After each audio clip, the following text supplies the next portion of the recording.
economy, the reserve that we had in the contingency fund, we had to draw down on. The assistance that we receive from the World Bank and IMF had to go towards budgetary support. Hmm. But how long would you continue to get this support? Right. So for the next three months, 4 months of the year, September, October, November, December, government has already taken the decision not to cut back on jobs Right. because you have a situation where unemployment has increased because of the closure of the hotels Yes. and SGU. And therefore, the government move to send home workers, it will increase the unemployment, and that is not a situation that you want. So the government has to be juggling every month to balance the amount of revenue with the expenditure to ensure that we continue all the programs, all the social programs, and that we're able to meet our wage bill. It is a big challenge for us with the declining revenue, and we are hope if this situation continue, we don't know how long the situation will continue for. Right. No one knows when COVID will end, when we will start to see tourists coming back to the island, when SGUs will start bringing back students full time. We just don't know. And therefore, going forward means that all the revenues the government collect will have to go match against the expenditure. So you will see cuts in budgets for 2021 Okay. for non-personnel expenditure. Right. So, for example, I'll give you some examples. So, if the ministry or department says in 2021 we need some more vehicles, well, you'll have to forego that because we need the money for personal expenditure. So, non-personal expenditure, stationaries, the vehicle requests, all the other requests that the ministry make, there have to be some adjustments, Hmm. some cutting, because if you're running a business and you're spending more than you earn, the first thing the business do is send home workers. Yeah. Say, well, we're running at a loss. We can't continue running at a loss. But as a government, given the reality of the situation, we have said that we will not send home workers and that we will continue to provide for all of our people that are on programs because we do not want to see these programs go because we'll be worst off position.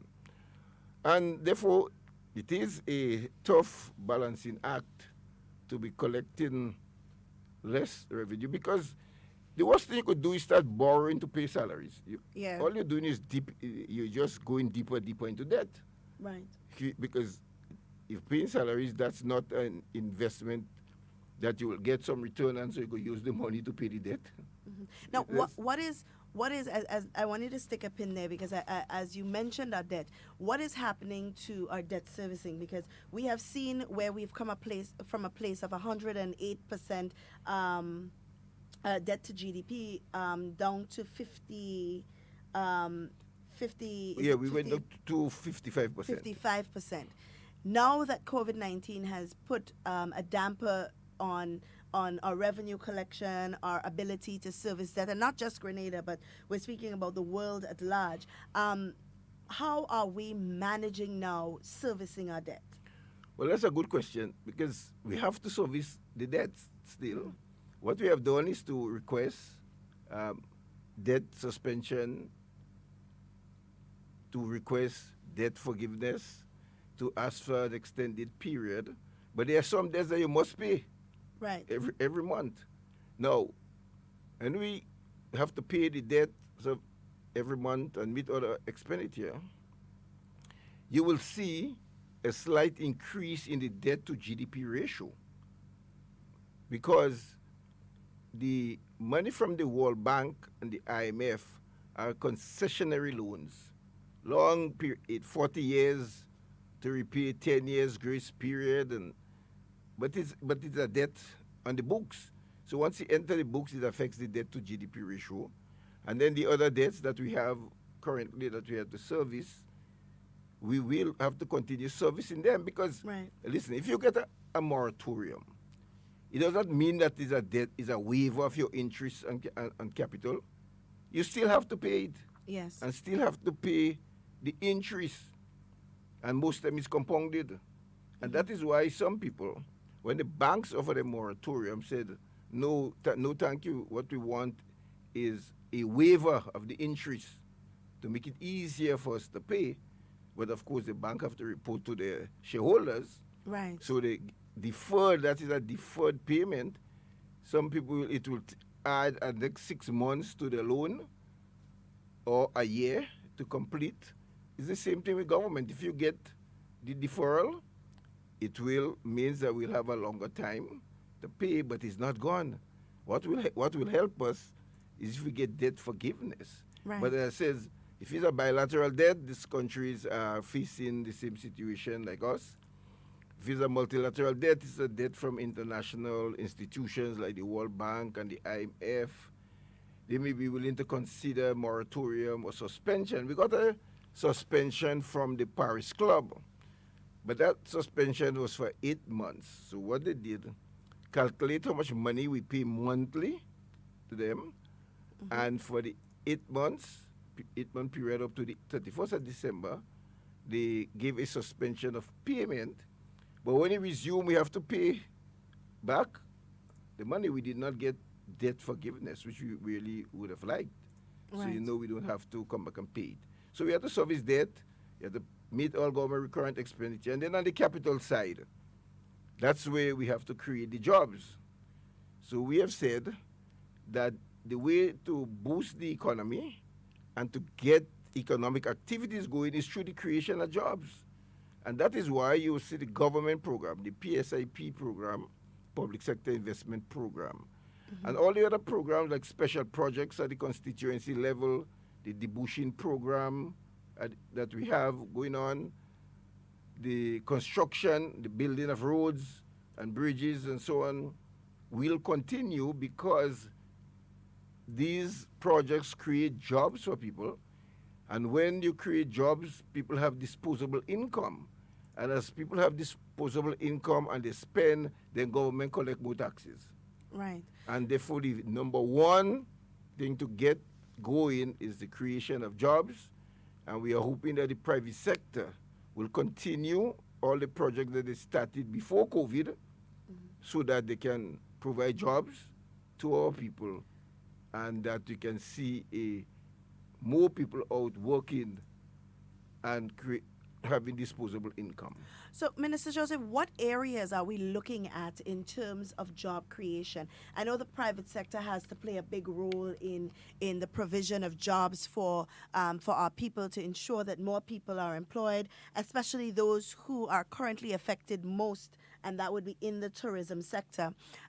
What areas is government looking at to the PSIP programs, the construction of roads, the special projects, the debushing program, the wardens, the environmental wardens. Then that's the areas that government are looking at to create the jobs. Then you have the private sector who will continue the program, and the government also, because government cannot create all the jobs, have created the Small Business Development Fund and put an extra $5 million there. right? So to assist people who wants to get into business but do not have the necessary funds to do that. If you recall, the 2020 budget had an allocation of $5 million, and under the stimulus package, additional $5 million was budgeted for the Small Business Development Fund so that they can start business and create jobs. We think that is one of the areas that we can see a lot of jobs being created when people start their own business. Right. And that's why we have dropped the interest rate from 6% to 3%. And we have also made the criteria much easier for people to access these loans so that they can start up the business. And that is one area we hoping that will create a lot of jobs in the economy and help people out of this crisis.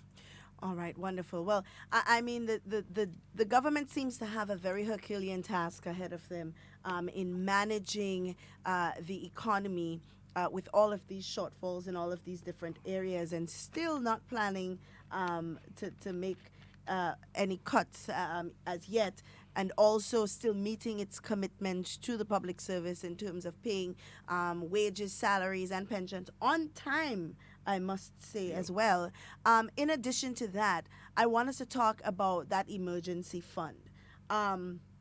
Personally, I see that as visionary foresight because nobody ever expected COVID to happen. It was not something that any country could ever plan for. However, we had the foresight enough here in Grenada, our administration, to put away for a rainy day, basically. Yes, the contingency fund, you remember, under the Structural Adjustment Program, we passed a lot of laws, Fiscal Responsibility Act, Public Finance Management Act, and that we have it in the Act that we should allocate money in a contingency fund Right. for when things like that happen, that we can draw down from it. But given the current situation and the amount of money in the fund, soon it will dry up. Yeah. And then we'll have to, look at how we balance this, our budget and our expenditure and income going forward. So it is, yes, it is a real challenging time for all governments. But as I said, because the economy did so well in the last 5 years, and it puts us in a situation where we could cushion the effect for a little while, but the impression must never be given that things are, government have the money to assist every sector. Right. Because the thing is, the demand of the government now has increased, so every sector is coming forward for government assistance. Yeah. A government we say no, listen, we are willing, we wish we could help everybody, but the revenue situation does not allow us to do that. We just cannot help everybody that's been affected. All right. We have a caller on the line, Minister. Let's take this call quick. Oh, no, it seems like we lost that call. So I'm hoping that the individual who was calling can call back. And we are going to open the lines at this point so individuals who have questions can ask. Those of you who joined the live video or who are usually on the live video, we apologize for the late start of streaming the live video. We seem to have some technical difficulty on that end. Nonetheless, we are up and running, and you can feel free to post your comments on the live video or your questions so that we can refer them to the minister. But the number to call is 440-7377 if you're calling locally. If you are in the diaspora and you want to give us a call, the number to call is 347-329-3101. We also take calls via WhatsApp and also WhatsApp messages at 440-7377. We have a caller on the line. Hello, good morning. Oh, yes. Good morning to you and have a good day. Good morning to Mr. Joseph. Hi, good morning. Mr. Joseph, I had been over the last 3 or so weeks trying to find out which unit is responsible for town and country planning, because I have some discussion to hold with somebody. I had not been able to get anybody. Could you help me to find that unit that is responsible for town and country planning? Thank you, sir. Well, we don't have a unit called Town and Country Planning, but we have the Physical Planning Unit. So you can contact the Physical Planning Unit. All right. We have another caller on the line. Hello, good morning. Good morning to you, Ms. Duncan. Good morning. Minister Joseph, good morning to you. How are you doing, sir? I'm fine. All right. Right. So I have a question to ask you based on a news report that I seen last night, I believe. As it relates to the bus drivers, I know we're speaking about revenue. What is the best solution, I think, for Grenada in relation to that is I know now that you all have limited persons coming on a bus for the COVID. I think if it is mandatory that everyone wears a mask while on a public transport, I think that the bus drivers should be able to take their full load, because you also have to think about the bus drivers too. And let me say this. you're speaking rightfully so about the resources and how the government has limited resources. And I know that monies was given. I'm not sure if it is still if it still happens for bus drivers and conductors or owners to help cushion the effects of the downturn because of COVID-19.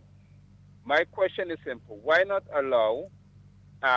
the cabinet allow the bus drivers to operate with full capacity, but make it mandatory that all persons while in the public transport wear a face mask? By that way, the government don't have to spend extra money. Because, that's my contribution for the day too. And just let's keep in mind that these people have to buy oil and gas and just the whole works.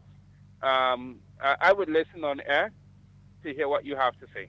All right. Thank you so much for your contribution, caller. The limitation on numbers on the buses is based on the health protocol in order to prevent the spread. Right. And if you said, well, insist that they wear the mask is in regulation. The regulations clearly state that once you leave your home and go into a public space, you should wear your mask. Right. But I've heard report that people are traveling on buses without masks. So if you said, okay, well, allow them to take the full load as before and just wear the mask, that is not what the health protocol is saying. The health protocol is saying, even if you wear mask, you have to keep your distance. Right. It's not just, well, you could wear the mask and then sit close by. Even at church on Sunday, every Sunday when you go to church, it is the 6 feet is clearly marked. In church, you must come in with your mask and must sit at the 6 feet mark. Now, I've heard a few people complain about the social distancing or lack thereof on the buses. And I remember a time very early in COVID-19, where in March or so on, when we started implementing the protocols and it was asked of the busmen to carry 5 people, that there was a public uproar and a public outcry for the busmen, saying that, oh, well, if that is the case, then they won't be able to make any monies and so on. And now we are hearing people saying, oh, well, they're not social distancing on the buses, so what is the point?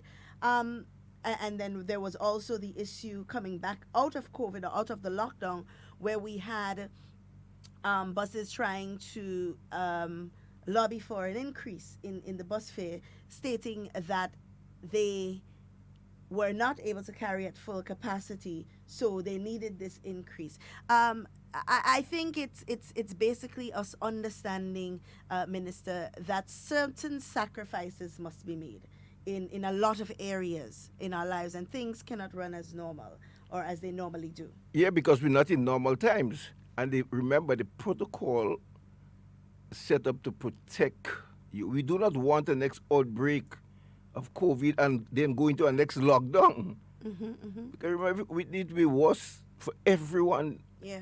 Because the government will start, even revenues will even fall further. And what the government may face to do if you start collecting less and less revenues, to keep cutting expenditure. Right. So we have to just remember that we are not in normal times and that we are doing the best to ensure that people remain safe and that we do not have a spread of the coronavirus. Now, Minister, what are your thoughts on this situation now where we have more persons being unemployed? The government is appealing to people to be more self-sufficient in terms of employment. Try to start your own business. What are your thoughts now, even more on the formation of cooperatives within businesses to help build what we have and make it greater so that Grenadians can employ Grenadians and that the cycle can continue? Yeah, well, we have always said that cooperative is one way to go. We have the cooperative department who is out there training people, meeting with groups to inform them of how to form the cooperative, and we're encouraging people to come together this time because we have to operate differently now than before. And so you see even the emphasis on the agricultural production and food security, and the government spending millions of dollars on farm labor support to help farmers clear the land and plant fruits and vegetables and other crops that we can become more self-sufficient in. Because over the years, the Ministry of Trade has noticed that despite all our effort to cut the food input bill, it still continue to rise. Right. Now is an opportunity for people to start supporting local, eating local, growing the local fruits and vegetables because it's so much healthier for us. So I think COVID, while you have all these challenges, provide us with opportunity. And I always point to the poultry sector, where we input 90% of our poultry needs, that this is an opportunity to start producing our local poultry needs, meeting our local poultry needs. And we have 2 plants that are up, and we should see production and supply in the local market coming on stream, and that will help in our food security and reducing our input bill for poultry. Now I know one of the biggest numbers in on our food import bill is attributed to the importation of poultry. But can you tell us a little bit more about these 2 factories that are going up? I know the last time you were here, we spoke a bit on it, about its establishment. Are they now looking for more people to go into the actual poultry farming? Well, the COVID-19 has slowed down the operation when we was in the lockdown. Right. The one in St. Andrews, which I visited, have all the equipment and they start production already. They are looking to farmers to supply them with the chicks so that they can produce more and more. The one in St. Patrick's, they too will start shortly in full production. They were waiting on some equipment to arrive. Again, COVID slowed it down. Right. But I'm pleased that we reached the point where we actually have 2 plants. Right. And the one in St. Andrews, which I visited, is very modern. I think the capacity they can really supply in a very short space of time will be able to supply the poultry needs in Grenada. Yeah. And that will be a big, big boost to our local economy. Absolutely, because when my daughter was doing CPA, we did a project. They had to do this SBA type project, and their project had to do with poultry importation and exportation of poultry in Grenada. And we visited all of the importers of poultry, Real Value, Country Cold, Bulk Buy. And one of the things that they all attributed to is the fact that, especially Bulk Buy and Foodland, not Bulk Buy, IGA and Foodland, they both said that we buy from the local farmers, but our problem is the demand is much greater than the supply. And that is a telling tale, because it means that there is a market for it here, but we just have to be serious enough to be able to supply that market. What are your thoughts on that? Well, no, the plant is simple. We do not have the plant yet that can parts the chicken. Remember, Right. the local is whole. We sell it whole. Now you have the plant in place that can do the various parts. You will see an increase in supply. Right. We will not be able to meet the demand in 1 year because the demand for poultry is extremely high.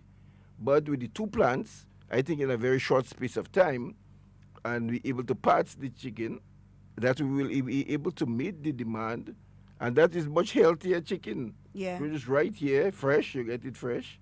And I think the people of Grenada will welcome that, that they can get their own poultry supply locally. Right. So that's something that I'm anxiously looking forward to, where we could start taking part of the market share gradually until we could supply our own needs. Most CARICOM countries are self-sufficient, you know. Barbados, Jamaica, Trinidad, Guyana, they're all self-sufficient in poultry. In poultry. Yeah, they have a lot of poultry plants supplying thing, because you see there's the triple down effect. You know, they have farmers that will just grow the birds and deliver to the, like just like what you do with cocoa and nutmeg and so on. You rear chicken and deliver it to the plants, and they parts it up and distribute it. And distribute it. Yeah, it's like because that. we are also seeing that there is definitely a glut when it comes to eggs on the market right now. Everywhere you go, there's eggs. People at the side of the road selling eggs. Supermarkets are filled with eggs. The glut in the eggs come about because the farmers try to meet the demand around the Christmas season, Right. because then you have a rise, peak demand around Christmas time. So everybody try to meet the demand, and when January come, there's no very little demand, Very little and demand. then they have to start reducing the price for the egg. Well, for the first time in 2 years, we did not have to input eggs. We used to input eggs around Christmas time. Wow. Yes, we actually used to give license, the Ministry of Trade, to supermarkets to import and hotels. Because you cannot go to a big hotel and tell a guest you do not have eggs. Yeah. You know, Yeah. so for the first time, because more people went into chicken and egg production, we saw a big increase around the Christmas time, but it went over to January and February, where the demand dropped, and I was told for Easter it will pick up a little again, and for Christmas, in the normal course of things, we could supply, but usually when there is this spike, before we couldn't supply, but now we could. Right. And but it's good that people can get eggs at that affordable price, so they can feed their family. Right. Now, Minister, I want us to talk about the impact of the tourism sector and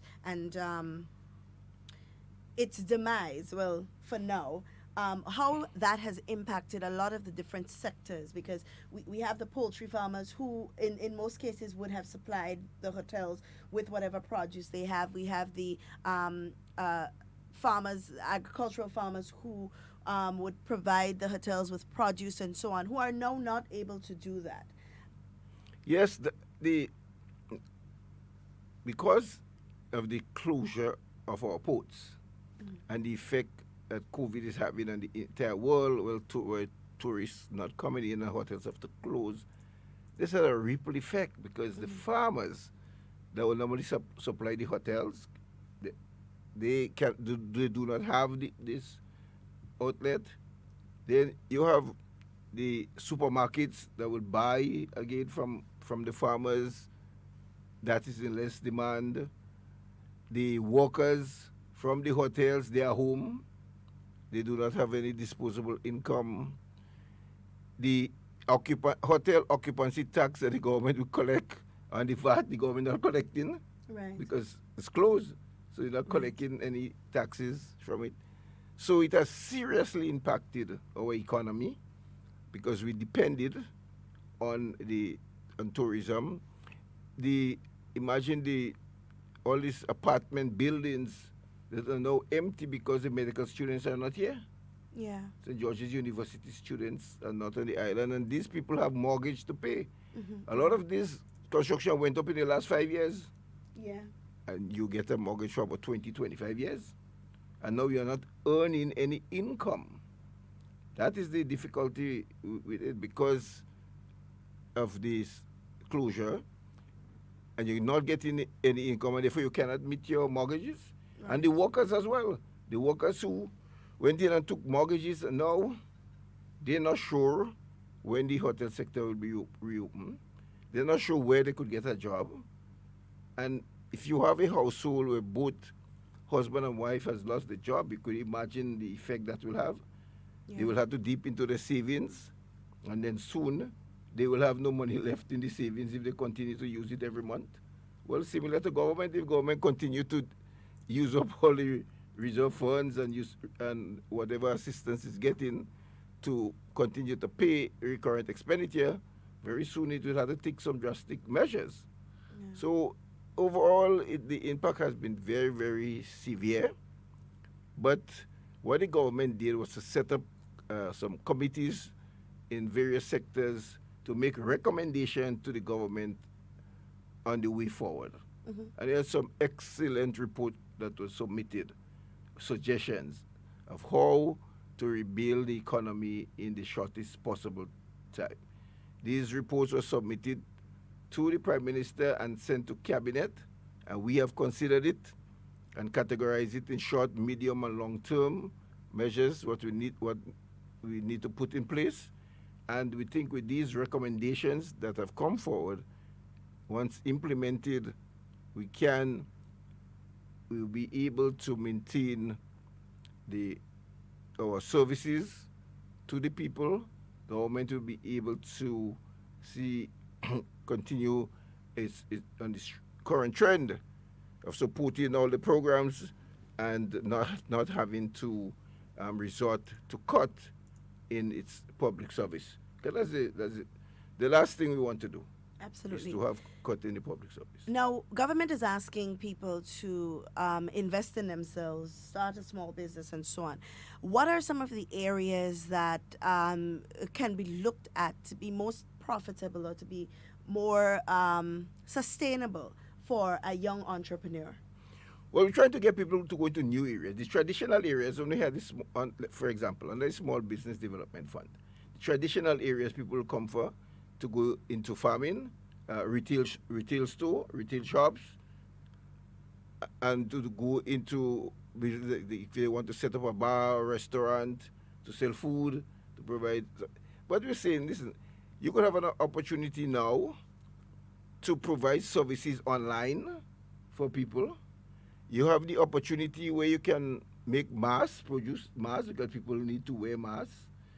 You have opportunity to do things that are in demand now than the traditional way of the fishermen coming for a loan to buy a boat. Well, of course, we want to encourage fishing as well, so they need a boat engine.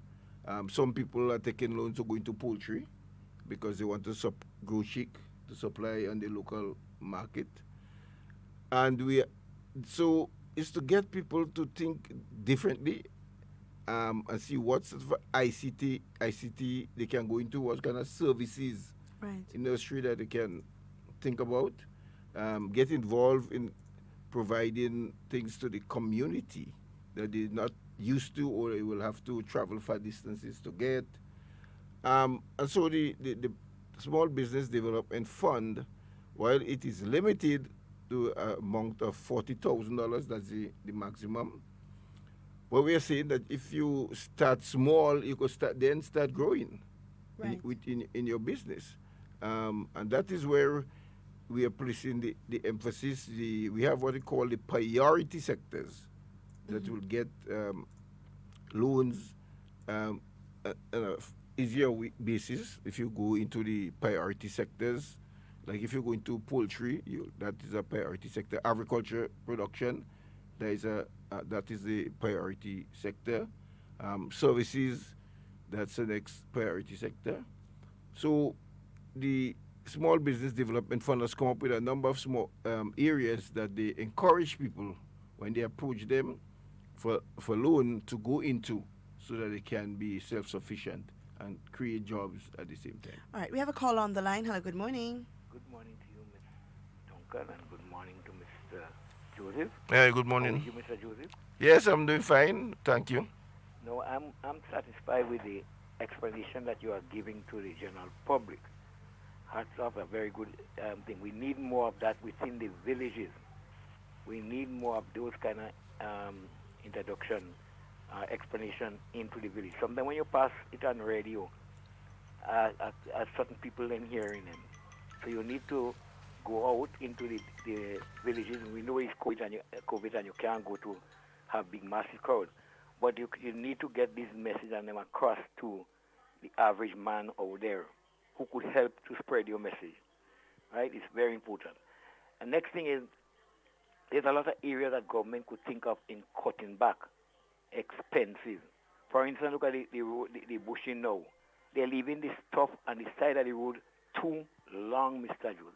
And that has been said to them years ago. Too long. After in some places, the stuff remains on the side of the road and gets back into the drains. This same stuff could be used on the propagating station as compost. There are people that are asking government for help in their little villages with material like gravel, sand, and to do a little bridge and whatnot. And there are people that are willing to do it in self-help. Government can save some money if you give these people the material and do it in a way where you drop the cement for them. You have somebody, one person or two persons, deliberately responsible for it, and you just give them a supervisor to assist. These people are willing. in this COVID time now, people willing to help their villages. For instance, you have villages like in Gov, Loreto Estate inside there, where the people need help, and they can help. The government can save by just giving any material and give the people a little bit of power that they are needed. Those areas government could save a lot. Some of the roads that they are deteriorating, we know definitely that the asphalt plant have been done. But a lot of areas where we could save money by caulking the holes that are there now, so that area doesn't get too bad. I know of areas, Mr. Joseph, where the road is not that bad, and 2 or 3 days of just blocking the holes can make these roads there last for the next 10 years. But we're letting them deteriorate, and then that's a bigger expense for government. So there are a lot of areas where government could help to save themselves if we really incorporate with the villagers. So I just hope that you take that on course and you discuss it with your other partners when you go back into office, because it's really needed. The help for persons who are willing to help themselves in areas. There are some places, with this rain now, people can go, leave their home or come out from their home and whatnot, and they have been asking for help a long time. And I just a little bit of material given, the people willing to do some self-help with some measure of supervision. That can be taken care of. And they live in the stuff on the side of the road for the length of time. 2 weeks after you walk, you see the stuff remain there again. All right. Thank you so much for your contribution. Thank you for your contribution. And yes, the stuff, there's no reason, because part of the program is that trucks will be made available to take away the stuff by the side of the road. Yeah. Because as the caller pointed out, if you leave it there, then rain come and you wash it back down in the drain. Yeah. It created more problem. Yeah. The way the Ministry of Works have the program is that you have trucks that are available to remove so you should not see this grass and other stuff lying on the side of the road for any long time. So that's a good observation, caller. Yeah. But that's not the first time we've been hearing about that. So I think the onus is on the supervisors to ensure that they contact the trucks to have the debris removed. Right. With respect to assistance with people to fix things and providing the material and so on, that is actually taking place under the Ministry of Works.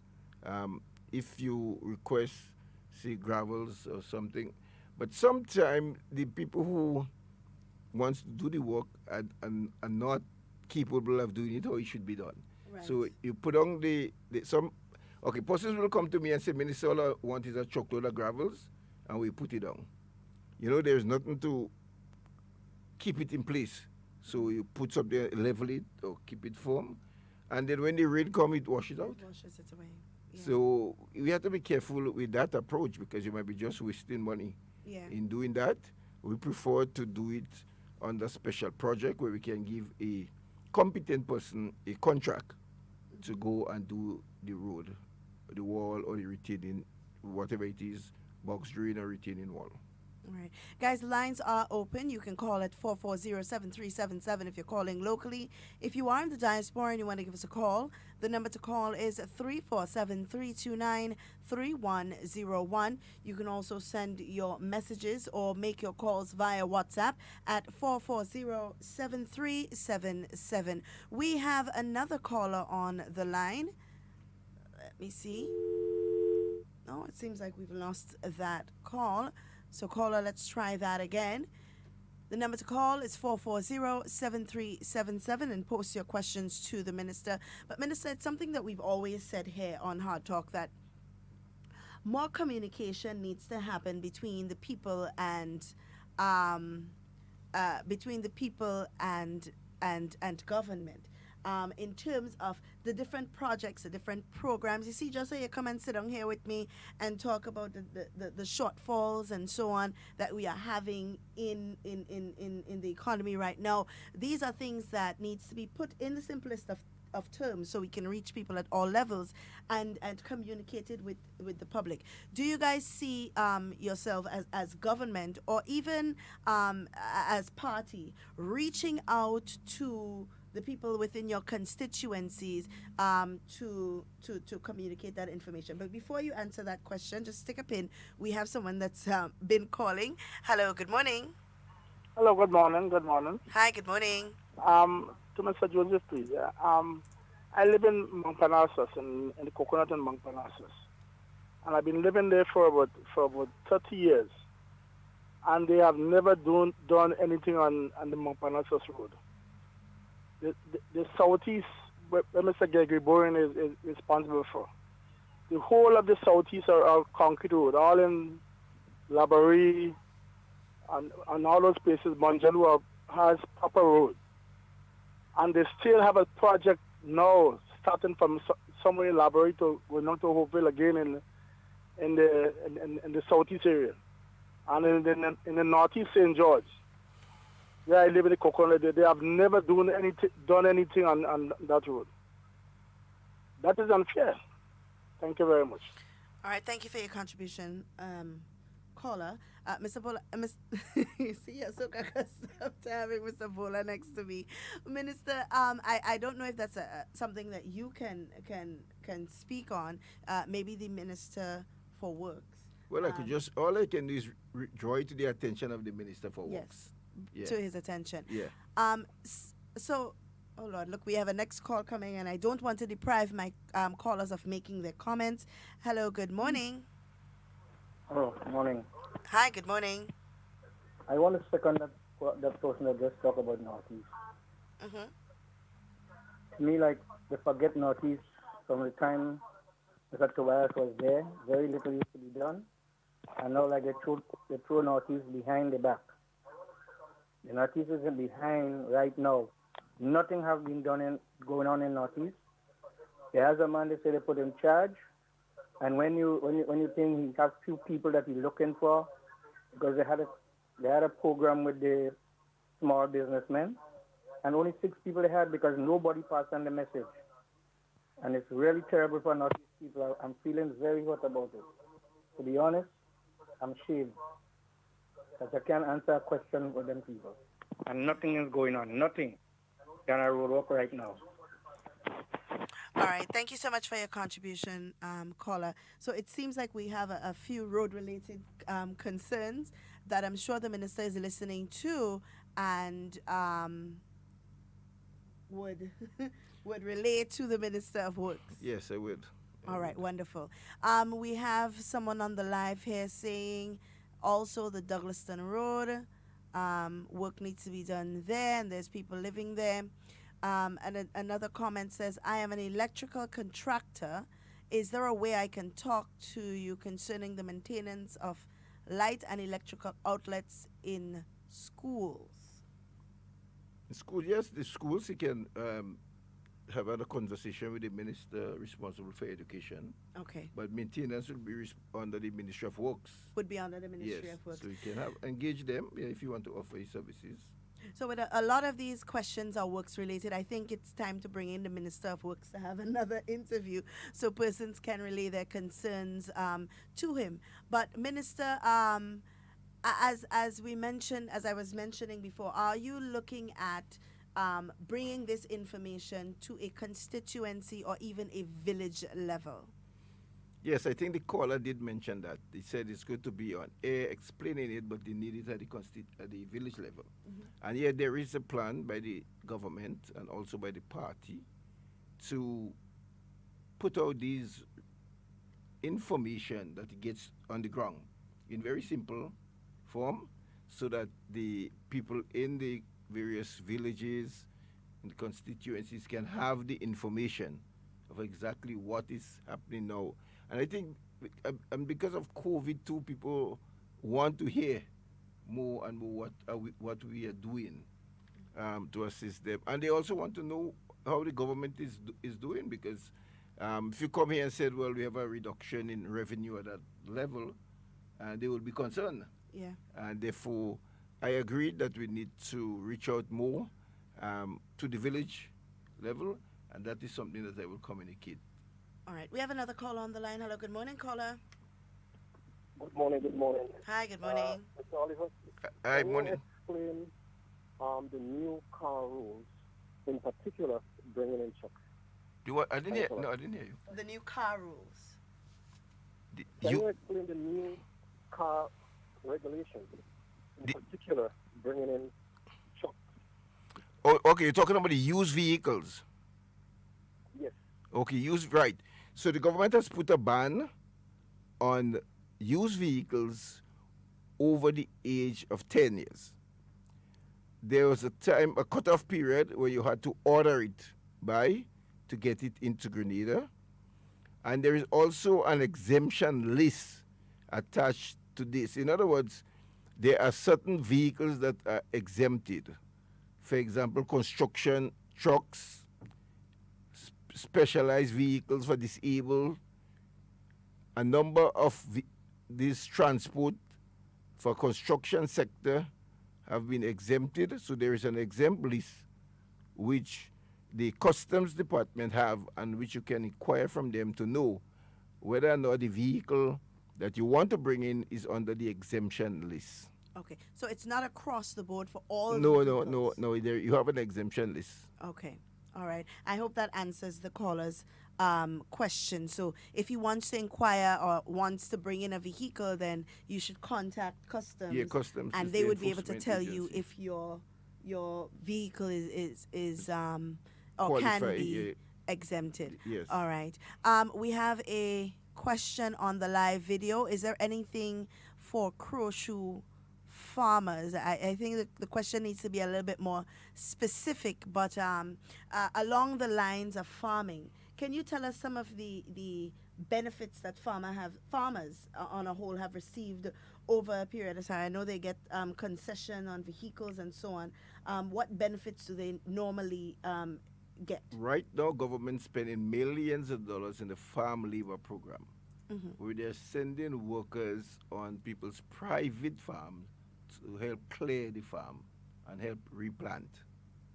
The farmers are also entitled to 100% concession and the purchase of a vehicle for farming.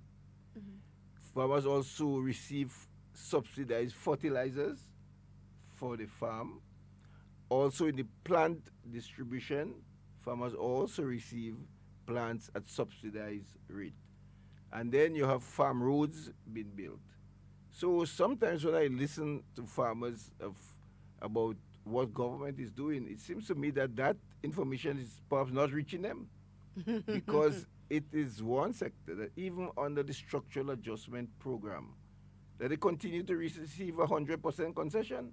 Right. Even while we were making cuts in all the other areas. Right. And even now, while government is making cuts in non-personal expenditure, the 100% is still available to farmers. So there are a lot of benefits for farmers. But they must be registered farmers. Contact the Ministry of Agriculture and they will get all the information on how they can benefit.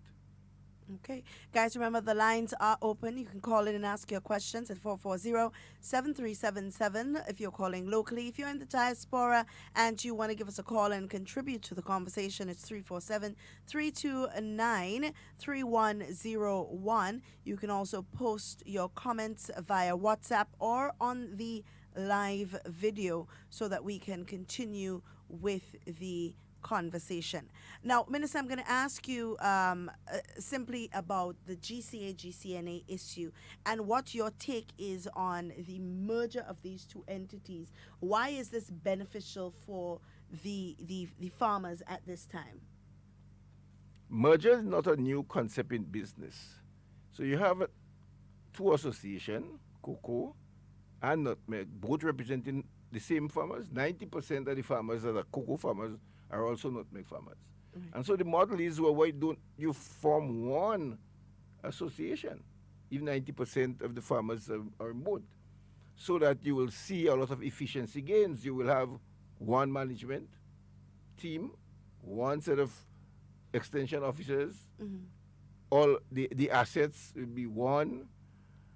And so I think that the idea of a merger between the two associations would benefit the farmers, is in the interest of farmers to say, well, yes, we want to have one association. We will see cost savings. We will see greater benefits being derived by farmers. But you see, attitudes are not easily changed. You know, this since 1947, you have an association, GCNA, who had a monopoly, and you had GCA. And over the years, farmers have complained about the way these associations are run. But yet, when you suggest changes, it seems that there is some reluctance. Right. No, I think what need to happen is that they need to be given the facts.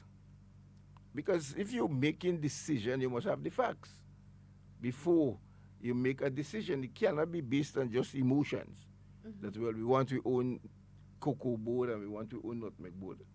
So I think in communicating the merger, the facts should be made available, and put it out there for a discussion and all the costs and the benefit of merger, because in my view, it is the best way to go.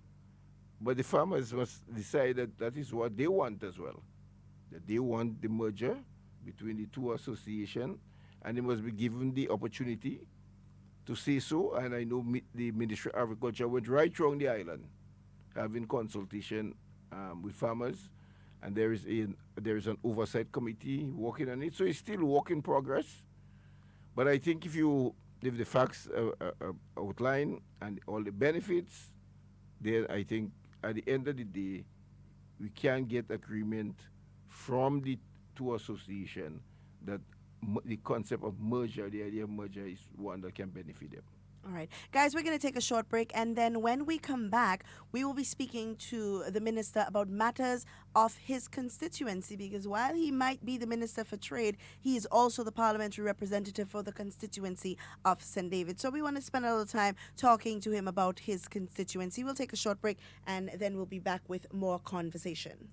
The government of Grenada, Carriacou, and Petite Martinique is asking all residents who have respiratory symptoms, including cough, shortness of breath, difficulty breathing, or fever, to get tested for COVID-19. Protect your family and yourself. Make the call 538-4787 or 458-4787.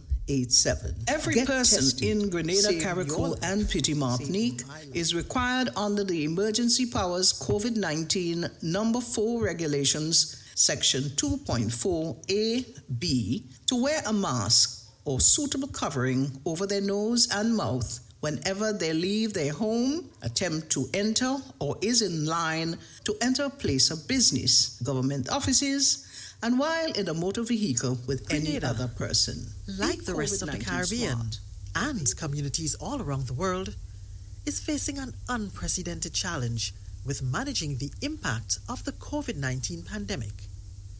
We are thankful for the support of Grenadians and friends of Grenada, both here and abroad, who have come together to offer prayers, support with supplies, volunteer their time and expertise, and give donations.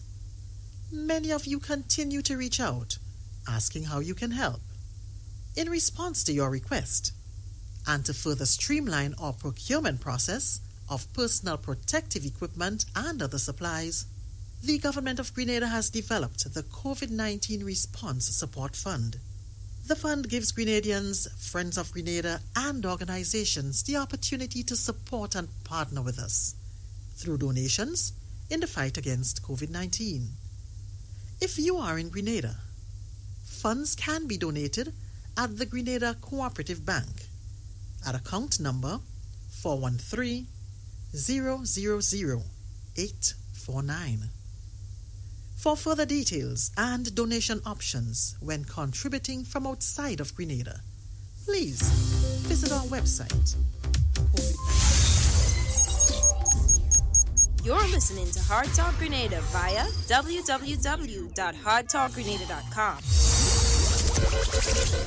All right, guys, and we are back.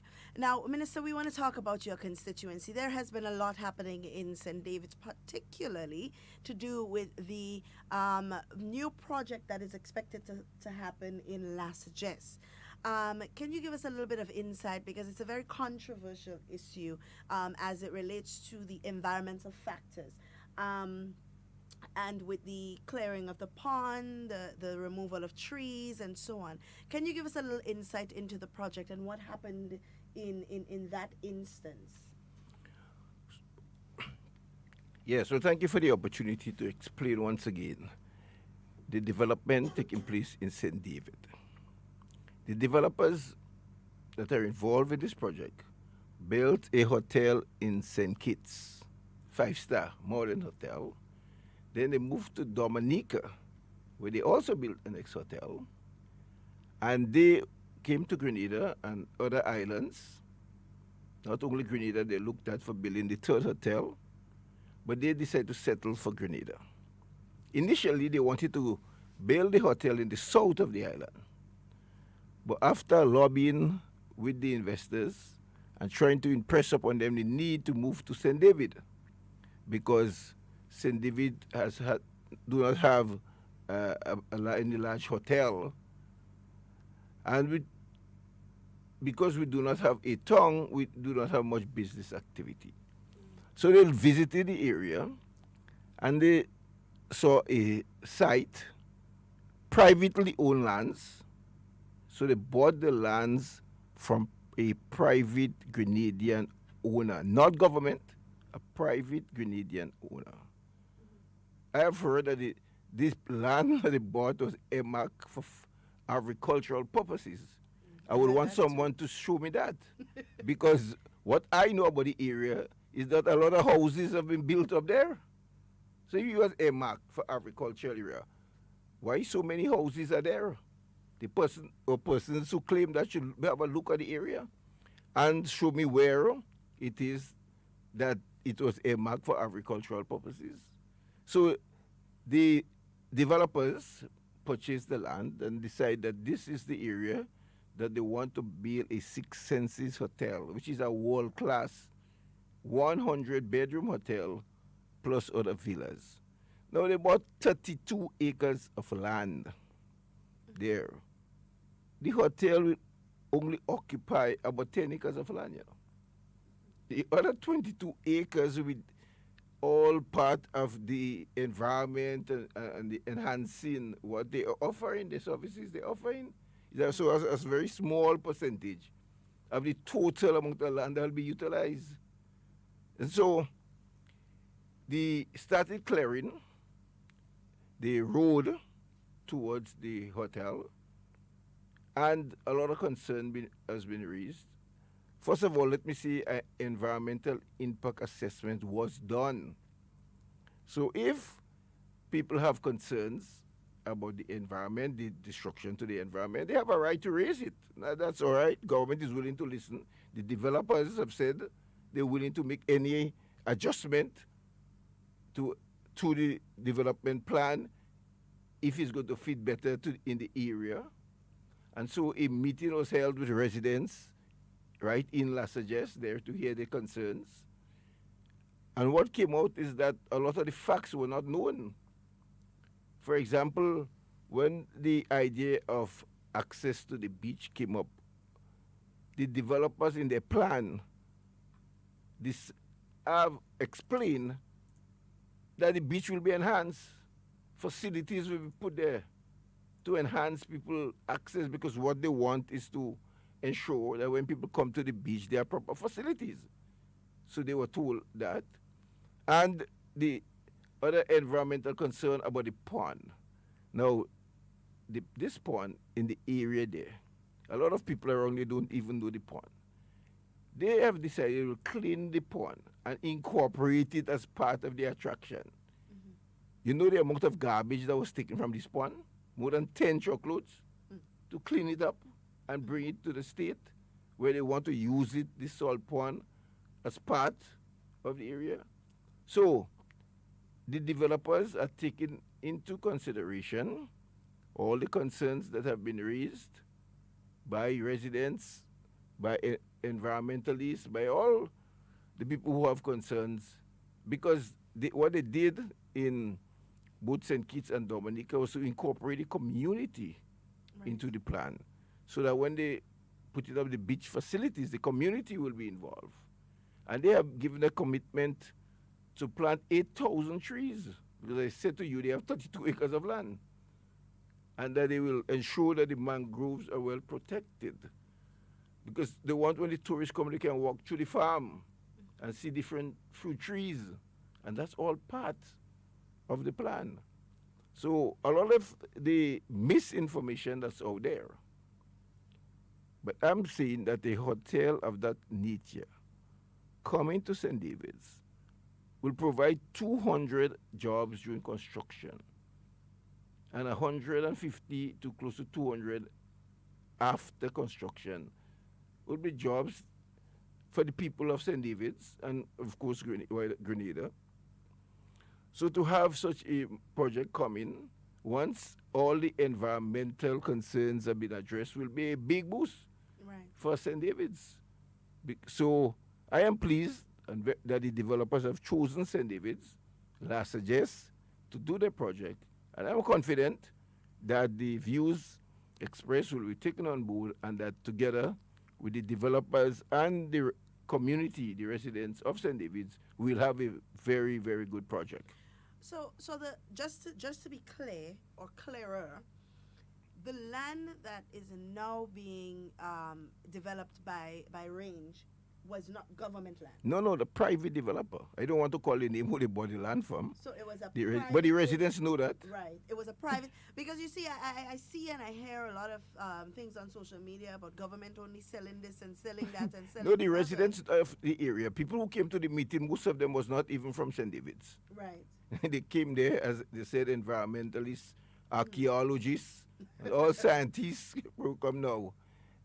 That's the people of the area know the land as private land, by a private owner, that and a lot of new houses built in that area. So that same private individual could have taken his land and done whatever he Of wanted course. to do with it, because it was private land. Yes. And I want to reiterate that for the people listening, because there has been a lot of talk that government sold the land. So it was private land, privately owned land. Yes. And it was not meant for agricultural purposes. Now, I hear a lot of people saying that is land that was earmarked for agriculture, and that the salt pond is something that they frequently went to for recreation and so on.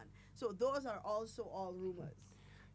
Yes, a lot of misinformation is out there, and I think that if you want to make a statement in public, and you must have the facts. Because that's how you gain respect. When you make statement and then it turn out not to be factual, people don't have any respect for you. Yeah. I will never make a statement on something I don't have the facts about. Right. I must first get the facts Yes. before I speak about it. As I said, in the area of Corinth and La Sagesse, in particular, these two surrounding area, every resident know the owner of the land. Right. Because he built his house there. Right. He lives there, The owner built his house there. And there are other people who sold land to the build house there. So, and that is well known there. So the people who say that, and to say it was, what? They said designated as agricultural. Well, I don't know who designated as agricultural land. All these things are emerging are baseless. Right. No facts at all. And I think that people should do the research and get the information. And that information is not hard to get, because it's a public transaction.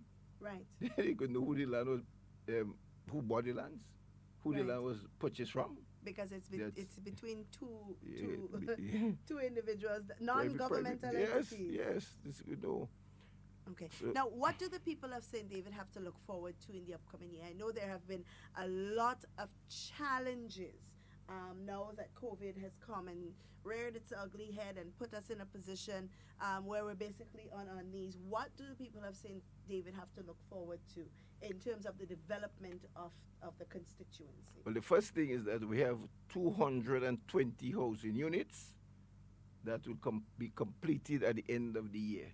Mhm. So they can look forward to that. Right. You pass through Current, you see the lovely buildings there.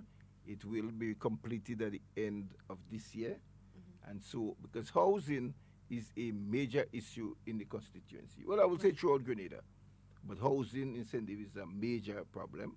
And in order to address, that's why St. David's got the most of the houses, because it's the largest constituency and housing is a major problem. And therefore, they could look forward to that in the area. Of course, they could look forward to the completion of the hotel in the area. During the construction phase, they could look forward to getting jobs. And then after completion, because it's going to take 2 years to complete, they can look forward to that. You can look forward to the lighting up of the Lassages playing field that we spoke about. Already the Malmong playing field have the lights up, doing well. You have a lot of groups using the facility.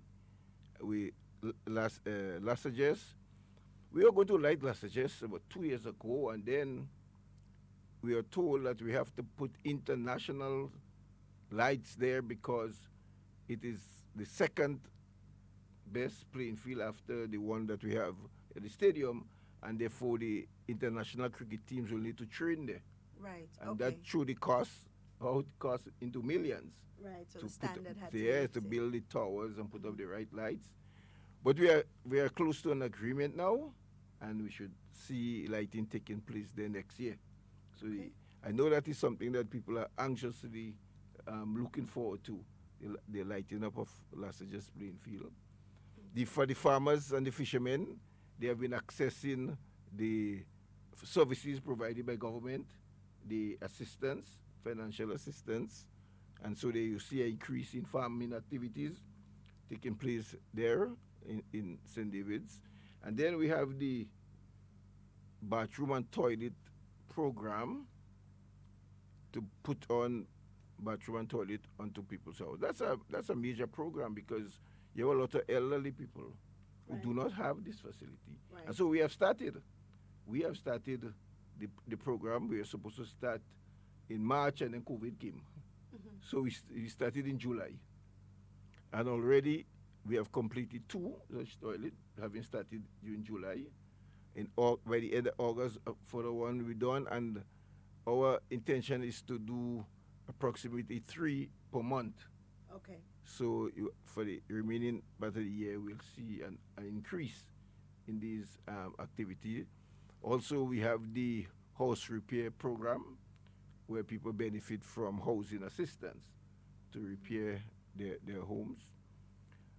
We also have environmental wardens in the constituency. In fact, we have 6 such wardens, gangs, that work throughout St. David's.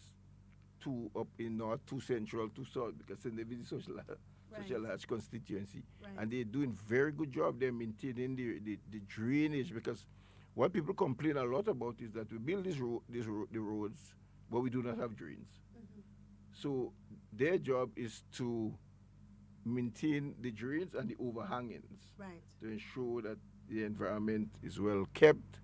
And I'm pleased with the job that they are doing so far. And of course, you have the assistance to students. So that's one area that gives me the most joy. And people know that over here. You're big on education. Yes, when students come and they can get assistance to go to SGO and TAMCC, and a lot, for the time I've been the representative, a number of students, you saw an exponential increase in the number of students going to SGO and TAMCC because of the assistance that they're getting from government. And I'm pleased to see that, and they continue to get assistance to go to SGU and TAMCC. Of course, you have the school books and uniform program for secondary schools and primary school, but the assistance to go to TAMCC, tertiary level education, is what's going to help people come out of poverty when they have good education. And a lot of students from St. David's have benefited.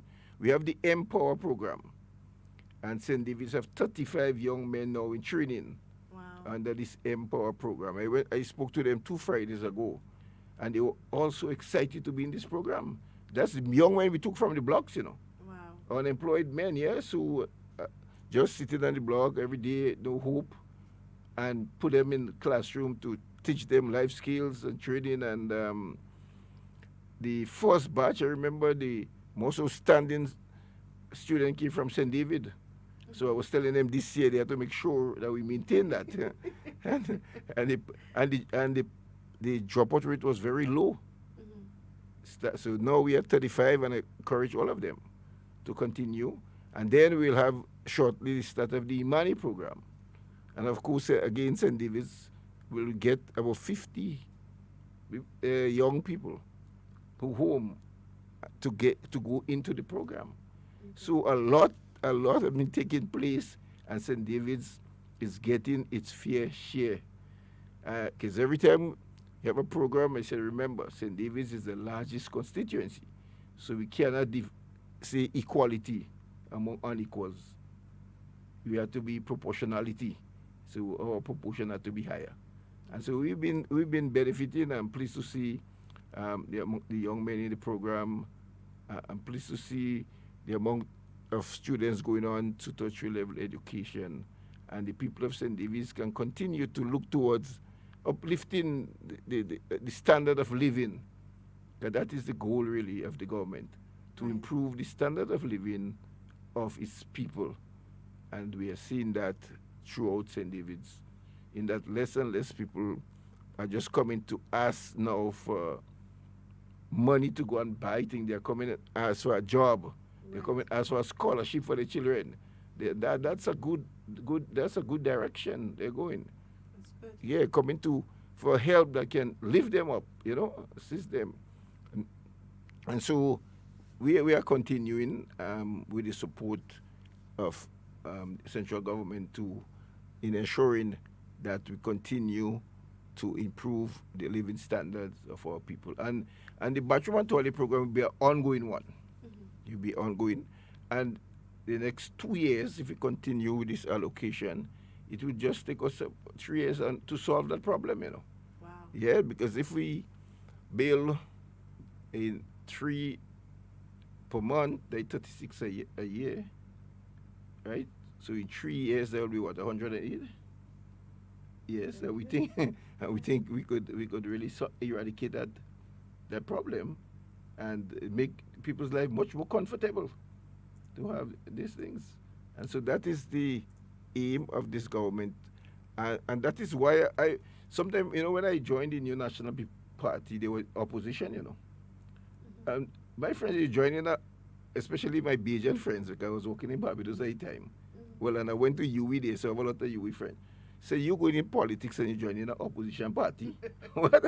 I say, listen, that is the only party in Grenada that looks after the interests of the poor and working class. Right. And I come from poor and working class family. And therefore, if I have to join a political party, it must be this party, Right. no other party. I am satisfied that the popularity of this party and the winning of elections so often, because people recognize that this is the party that can help lift the standard of living. Yeah. And the party has delivered and has proven that over the years.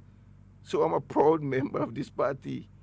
I will continue to support the party, whether I'm a minister or not, because I love the programs, I love the support given to the poor people. During COVID time when we went around, I personally went around to drop out food stuff, with the seed officers. You go to these old people and deliver the food parcels. We hear the remarks that they will make, the amount of blessings people are asking and God and maybe. Yeah. We go to build this toilet facility for this man with one leg and this blind man. He said he never thought, you know what they say? They never thought a government will build that for people, Yeah. They thought, well, no, that is not government responsibility.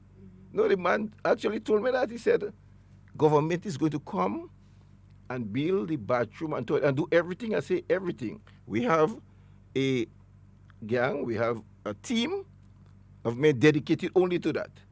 So I said, listen, we come in with the materials, come in with the men, and we put a building it for you. The man tears come out in the man's eye. Right. To think that all these years he's their old man, thinking, well, he will have to live his whole life for that. because nobody else will come and do that for him. And the last thing he expected was a government will do it for him. I tell you, this program brings so much happiness to me when I could help all these poor, vulnerable people there, to give them some pride, you know. Themselves, I'm very excited about this program, and I'm pleased that we have embarked on this program of improving the lives of people in the community. So they get a house repair, and they were satisfied with the house repair. You repair the house, you fix the roof, you're not getting wet again. You bring a door and a window, and they were quite satisfied with that. They tell you, but this building of bathroom and toilet onto the house, they just couldn't believe a government will do that. And that is why I said, that is why I can identify with this new national party. And that's why this new national party will be around for a long time, you know. Because when people see that you're working in their interests, they will always support you. Absolutely. Always support. Well, that is a wonderful way to end the program, Minister Joseph. And of course, we are in your debt, I should say, because you have come here and shared with us a lot of information that is absolutely necessary, especially to do with and I'm hoping I can get a copy of those figures that you gave earlier so we can make reference to them. But we thank you so much for coming here today and spending the time with us, and for sharing with us on matters of state and also matters of your constituency. We greatly do appreciate that. And of course, you are always welcome here in our studio to share with us. All right. Guys, we have come to the end of our program. As we say here every day, in whatever you say and whatever you do, be safe, be secure. We always want to be talking with you. We don't ever want to be talking about you. Please do enjoy the remainder of your day and stay tuned for the National Report.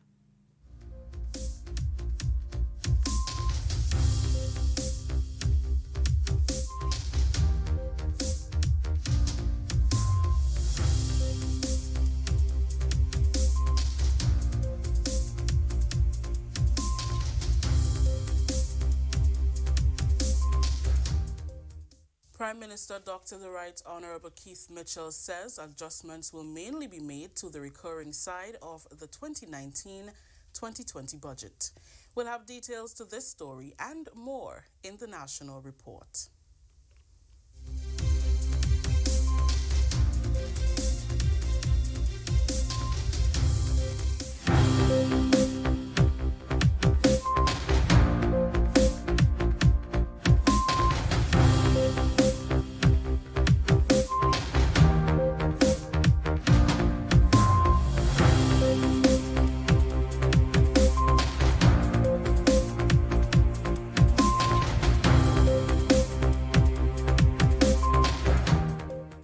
Hillsborough Health Center and Princess Royal Hospital are being upgraded to smart facilities. We'll have details to this story and more in the National Report.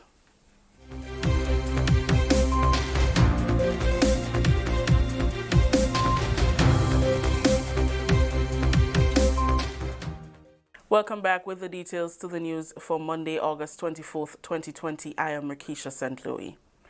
The health sector in Carriacou is to benefit from further upgrade with work on the Hillsborough Health Center to transform it into a smart facility.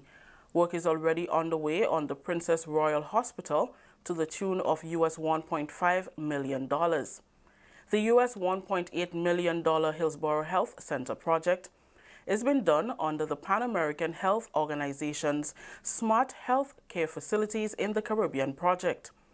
It has been funded by the United Kingdom Department for International Development, DFID. Minister for Carriacou and Petit Martinique Affairs and Local Government, Honorable Kendra Matthew-Stewart, who has a keen interest in improving the safety ratings of medical and health facilities on the island, is grateful for the work being done to improve health care in Carriacou. She extended her sincerest gratitude to PAHO, WHO, and DFID on behalf of the government and people of Grenada for coming forward to upgrade both the Hillsborough Health Center and the Princess Royal Hospital.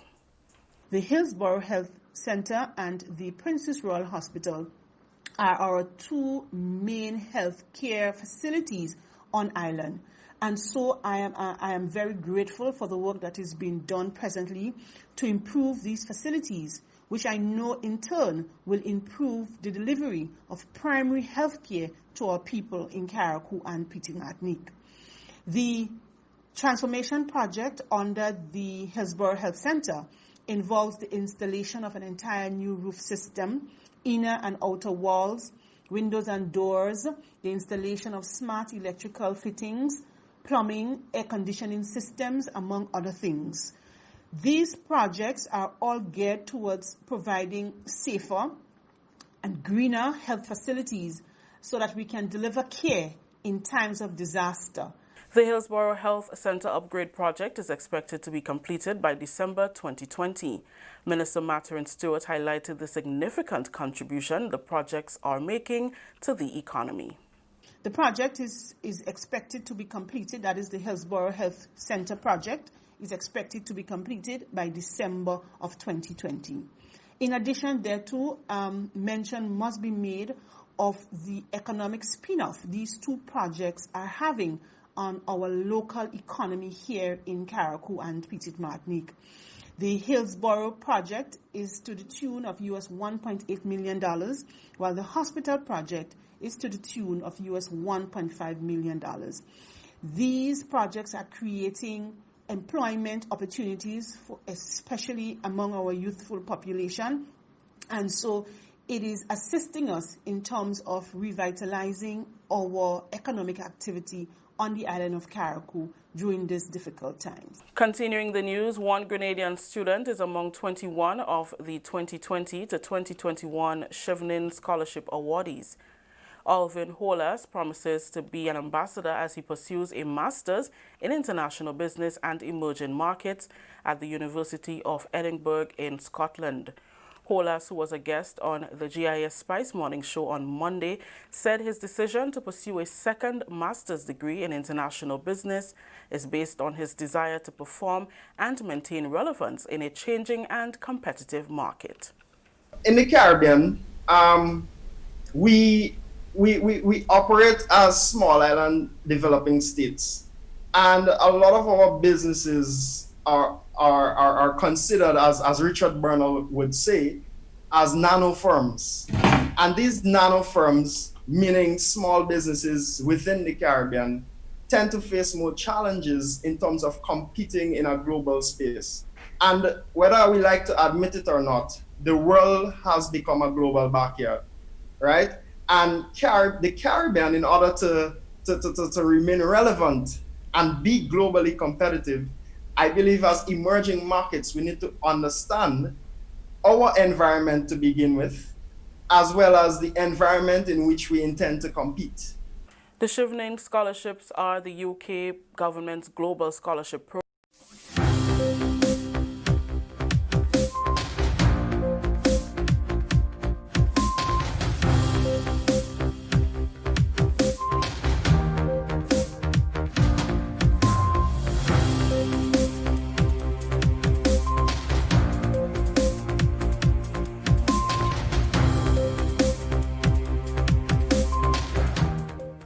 Prime Minister Dr. The Right Honourable Keith Mitchell says adjustments will mainly be made to the recurring side of the 2019-2020 budget.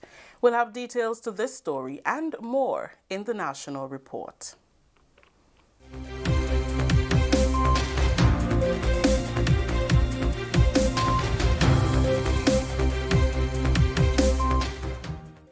Welcome back with the details to the news for Tuesday, August 25th, 2020. I am Rakisha St. Louis. Prime Minister and Minister for Finance, Dr. The Right Honourable Keith Mitchell says adjustments to the budget will be made mainly to recurring expenditure.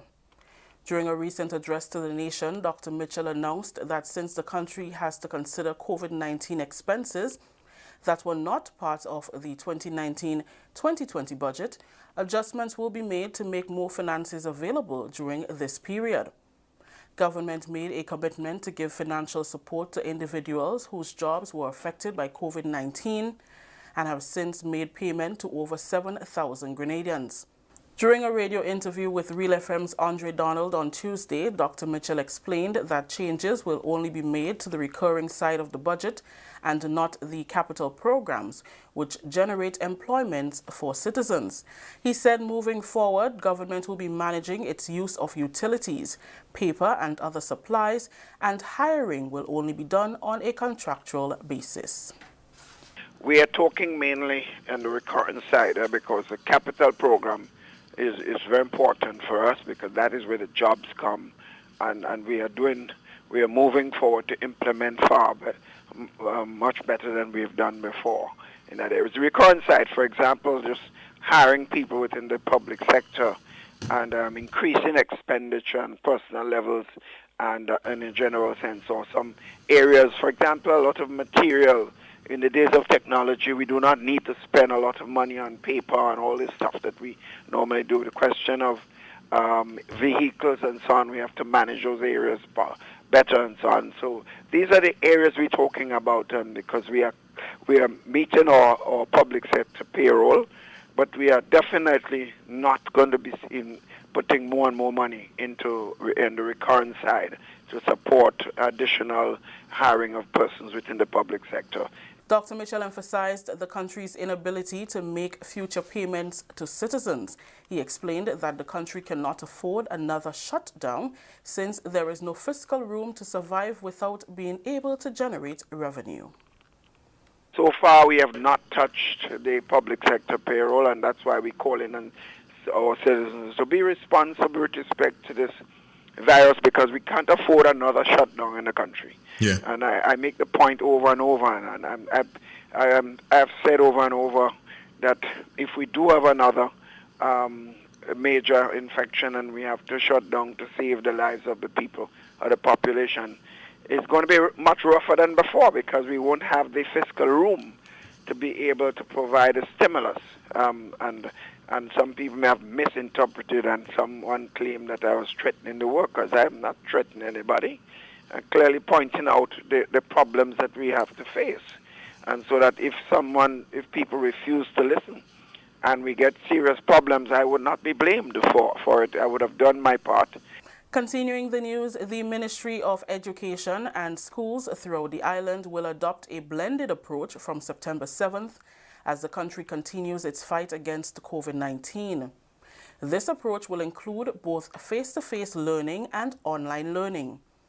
Education Minister Honorable Emmeline Pear and Permanent Secretary Kevin Andel joined the conversation about the reopening of schools on the GBN's Beyond the Headlines program on Monday. Permanent Secretary Kevin Andel explained that each school will have their schedules published so that parents can make the necessary adjustments. The week of September 7th to the 11th, P.S. Andel said, will be used for orientation and needs assessment. He highlighted some of the important dates to remember in September. On September 14th, we would have professional development session for teachers. That week, students would not be in school. However, the first week, we would have a scheduled return of the students to do their orientation and needs assessment by the schools and the schedule set by the schools. I just wanted to make that clear because a number of people are saying that September 7th, all children will be back in school, and that is not the case. I would like to say on September 21st, that week of September 21st, we'd have the return of students in accordance with the school-specific schedule. And during that week, there would be no instruction, but would be psychological support and academic assessment. But however, on September 28th to the 14th of December, we'll have the return of students for academic instruction, but that would be based on differentiated instruction, and it would also be as the schedule set by the school within the school-specific plan. Education Minister Honorable Emmeline Pear emphasized that on September 7th, not all schools will have their full complement of students due to the rollout of school-specific plans from next week. In School A, you may find that all students of that school may be able to go out on the first day. And in School B, you may find that that is impossible because of the number of students. So the school-specific plan would be shared in the coming week so that all would be aware of what applies to their specific school. All schools would be involved in dissemination of that information as well. According to Minister Pearce, since both methods of teaching will be used during the phased opening of schools, the ministry will be lenient with parents who are concerned about their child's health and safety. We do not want to pressure any parent or pressure any student to come out. We are putting forward all that we are going to do. We are expecting that parents would trust what we say, and we are expecting that we are going to be doing all that we have said we will do. We are committed to this, right? But we are also saying students with underlying conditions. So you made reference to asthma. We said it before when we piloted with Form 5 students and teachers, as a matter of fact, with underlying conditions. You have a medical certificate, you have something of reference. We are going to deal with those administrative matters separately. So we do not expect a child who is unable to use a mask for an entire day to come out to school. Former Education Minister Franca Alexis Bernardine, President of the Grenada Union of Teachers Marvin Andal, and lecturer Roger Williams were also guests on the Monday night program. This is the National Report. The news will continue after the break. The house was shaking. Then suddenly saw we hear bang, crack, and the roof had gone. Man, I was so scared, I nearly wet myself. Only those who have lived it can truly understand the devastating fury of a hurricane's wind. The house across the road just get up and roll over. Hurricane force wind. It's a hazard. Hazards. Take control. Reduce your loss. You can hurricane-proof your home. For example, make your roof more wind-resistant by using screws instead of nails in its construction. Find out more about hurricane force winds and other hazards at your local disaster office. A message from the National Disaster Management Agency and SEDERA. Welcome back. Over $250,000 have been spent to date to combat the fires at the Perseverance dump site that have been burning since early March, the fifth major fire at the site. That announcement was made by Minister with responsibility for climate resilience and the environment, Senator Simon Steele, during the government's weekly post-cabinet brief on Tuesday. The smoke has affected the local community and surrounding areas. The Ministry of Climate Resilience will engage the local community in the next 2 weeks to discuss the plans for the site and to allay concerns. So far, government has collaborated with the National Water and Sewage Authority, NAWASA, to wet the dump site daily. Senator Steele says there are short-term and long-term methods to manage the dump site, and support will be given to get things done. The undertaking has been quite significant over these past months. And then the final area is all of the protective equipment. As I said, safety of workers is of paramount importance, and the firefighters. So additional protective equipment and fire suppressant foam, other materials that are used to control the fire. There is also a request for additional support from the authority, which will include air quality testing. Two options are being looked at. One is to acquire equipment so we could do our own testing over a prolonged period, or bringing in experts who are able to do that. It's important that we are aware of the air quality in the region, and ensuring that it is within safe limits. So that is being arranged at the moment. An integrated management strategy project, which includes construction of a new cell and separation of waste, will be conducted with funding by the Caribbean Development Bank. The long-term solution through funding through the Caribbean Development Bank, funding in the region of $15 million is an integrated solid waste management strategy, which will look at the construction of a new cell, which will be properly managed, so the gases, etc., that are generated will be properly handled. The leaching, the liquid waste, again, will be managed. But in addition to that, there will be separation of waste, so those materials that are compostable, which can be reused for agricultural purposes, etc., but removed from that site, which can be decomposed of in a more sustainable manner, will take place, and only those items that are necessary for use in a landfill will enter that new cell. Finally, in the news, in keeping with recent revised food-based dietary guidelines that was launched in February 2020, the Grenada Food and Nutrition Council on Friday went on a path to train individuals involved in health to assist them in disseminating relevant information to the general public. Among the group on Friday were nurses, persons in health promo, nursing education, among others. The training facilitated by the Food and Nutrition Council was held for 1 day. The participants are expected to carry out their own training sessions within the next 3 months. Nadia Brown, Executive Secretary of the Grenada Food and Nutrition Council, tells us about last Friday's agenda. We are going through the guidelines with them and offering them suggestions, recommendations on how they can impart the information on the guidelines to other persons.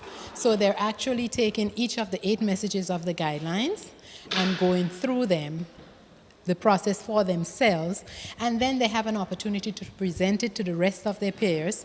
So each group do 1 message, and so we're able to interact and discuss. So in total, they're getting all of the 8 messages. We just completed, we're in the process of completing the physical activity portion, and after this, we would like to find out from them how they feel after doing it. There are persons who are already physically active, and there are some who are not physically active. So today, they will get a taste of physical activity, and they're able to tell, how did I feel after 5 minutes, just 5 minutes. The Grenada Food and Nutrition Council is also seeking the interest of persons in the education field. Promotion of the guidelines within schools can be beneficial in the long run. Ms. Brown says that educating a child can create a healthy populace. We're but we have planned for September 10th to do a larger session even, and this would be with the Ministry of Education. And in that group, we're hoping to have our food and nutrition teachers, or home economic teachers, persons in health and family life, and the relevant curriculum officer for nutrition, as well as the head of the curriculum department. Our intent is to have the guidelines embedded into the school's curriculum. This way it doesn't get lost. In 2015, we had a guideline previously that was launched in 2006. In 2015, when a knowledge, aptitude, attitude, and practice survey was done, we found that very little people even knew that there were food-based dietary guidelines for Grenada. We at the council are going to do everything we can to make sure that the guidelines stay up front and in focus for every single Grenadian. The guidelines can be used to ward off a lot of the chronic non-communicable diseases that we're having today. If we start with the young ones and embed it in their minds, then the practice, hopefully it would impact the practices, their lifestyle practices going forward, and we would have a healthier nation, which can impact our productivity, our economic development, and every aspect of the country. That story just ended the national report for today, Tuesday, August 25th. Let's recap the top story. Prime Minister Dr. The Right Honorable Keith Mitchell says adjustments will mainly be made to the recurring side of the 2019-2020 budget. On behalf of the entire news team here at the Government Information Service, I am Rakisha St. Louis saying thank you for joining us. Until next time.